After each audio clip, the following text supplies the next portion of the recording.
خرگوش کی چالاکی۔ ایک دفعہ کا ذکر ہے کہ کسی جگہ شرارتی خرگوش رہتا تھا اور اس کی ذہانت سے لومڑ جیسا چلاک جانور بھی اکثر مار کھاتا تھا۔ اسے خرگوش پر بہت غصہ آتا تھا، اسی لیے وہ اسے اور اس کے دوستوں کو نقصان پہنچانے کی کوشش کرتا تھا۔ ایک دفعہ لومڑ بڑا سا بیگ کندھے پر ڈالے دوڑا جا رہا تھا۔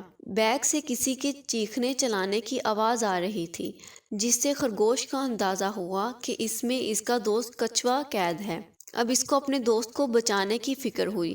خرگوش جنگل میں سے تیزی سے بھاگتا لومڑ سے پہلے اس کے گھر پہنچ گیا اور اس کے باغ کے سارے پھول توڑ کر زمین پر پھینک دیے اور خود گھر کے باہر کے قریب ایک جگہ چھپ کر بیٹھ گیا۔ جو ہی لومڑ کندھے پر بیگ لیے گھر پہنچا تو خرگوش نے آواز بدل کر سرگوشی کی، اے لومڑ، تمہیں بیگ رکھ کر فوراً بھاگ جانا چاہیے، کسی نے تمہارے باغ کے خوبصورت پھول توڑ کر برباد کر دیے ہیں۔ یہ سنتے ہی لومڑ کو غصہ آ گیا۔ اس نے بیگ زمین پر رکھا اور باغ کی طرف بھاگا۔ خرگوش نے جلدی سے اس بیگ میں سے اپنے دوست کو آزاد کیا اور اس بیگ میں مکھیوں کو رکھ دیا۔ لومڑ جب باغ میں واپس آیا تو مکھیوں نے اس پر حملہ کر دیا اور وہ جان بچا کر بھاگنے لگا۔ اخلاقی سبق: جو دوسروں کا برا چاہتے ہیں ان کے ساتھ بھی برا ہوتا ہے۔ شکریہ۔